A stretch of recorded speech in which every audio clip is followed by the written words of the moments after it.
What's going on, YouTube? Noah back here. So, if you can see behind me, we have this, I'm gonna call it a 2023 Chevrolet 1500, Silverado 1500. I think that's even maybe a 24, I don't know.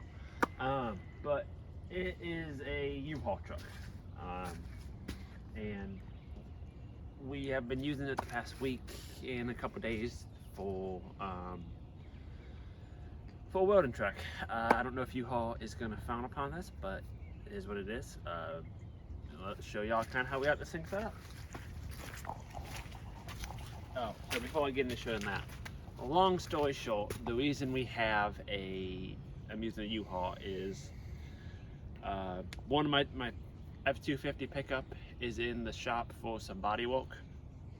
That was scheduled, no big deal.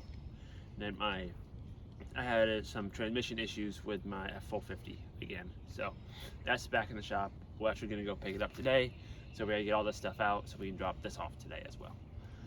And the F-250 service truck that I made a video about not too long ago, that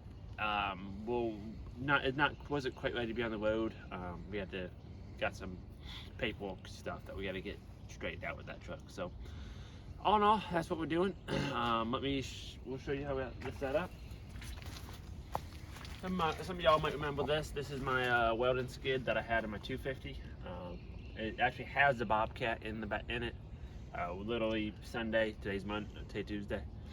Sunday I swapped that out because I had the Ranger 305G in it, but it had a little issues with it. Was starting to flood out. Could have been fixed. I needed the truck for Monday, so we just swapped the welders out. Not a big deal. Ended up working out just fine. So that I got 50 foot, 100 foot extension cord, 50 foot of RC acetylene. It's a pretty good setup. I've had this skid in quite a few different trucks here and there, and it works out pretty well. I'm glad I have it. We'll see that the 305G might end up living in this skid just because of how handy it is to have a skid like this. We can put in any truck, put it on a trailer if we need 2 welders on a job, anything like that. If you come over here, right now I got a 7525, I got an all gun, I got 2 jack stands behind there. We got my oxyacetylene bottles in here, so pretty well set up. We got a job box here. I think this is a 48-inch job box. That's got my feeder, basically all my other miscellaneous big old items. More leads, extension cord, bandsaw, MIG welder, wire feeder, everything's contained to that, which really worked out well because everything fits pretty well, and everything's secure and out of the elements. Got a cooler because we always need a cooler. The 5-gallon gas can mainly for that compressor. This is just a DeWalt wheelbarrow compressor that my dad has had forever. I just kind of stole it. Don't tell him. I had to do. We had a couple jobs I had to do some gouging on, so that's why we put that. I think it worked out pretty well. Also got my little giant ladle.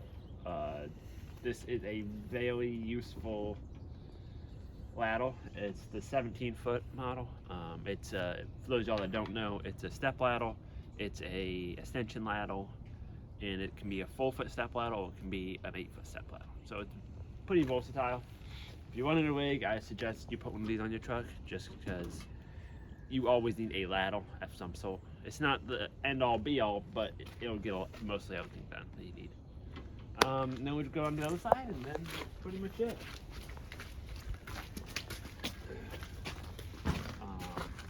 This is a 35-inch toolbox, I believe. Don't quote me on that.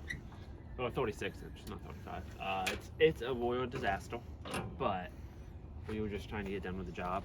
I'd love to use that as an excuse, but it's just been a disaster.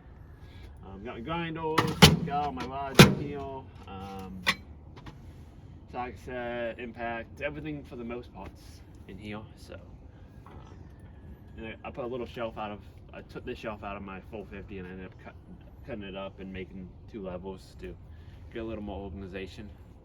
If if I actually utilized the organization, we'd all be better, but I didn't. But yeah, so long story short, that is why we have a U-Haul truck. All in all, I mean, it's definitely an expense to have to do that because of truck being down again. But it made me be able to keep walking. So I mean, I guess you can't put too much of a price on that. So all in all, it was just bad timing. That Ram that y'all saw me driving, I still have that. The biggest problem that I didn't use that for what I'm doing here is it is I can't tow with it, so I can't tow a trailer. You know, a lot of these jobs, we had a few jobs come up where we had to bring material on site or build something in the shop and install it. So that being said, that's why we couldn't use the Ram.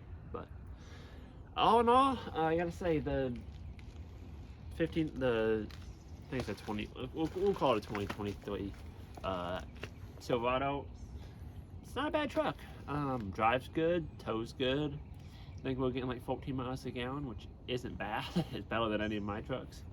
Can't really complain about the truck. It works pretty well. This truck has like it's just over 1,000 miles now, so it's a brand new truck. We didn't get it with no miles. I think we got it at like 600 or 700 miles. So, but yeah, that's kind of it. So if you get in a pinch, you can always rent a U-Haul. I've been having to defend myself all week and tell people I don't normally drive U-Hauls. It's just scenarios happen. But anyway, I think that'll wrap it up. But don't forget to rate, comment, and subscribe for more. And I'll talk to y'all later. See ya.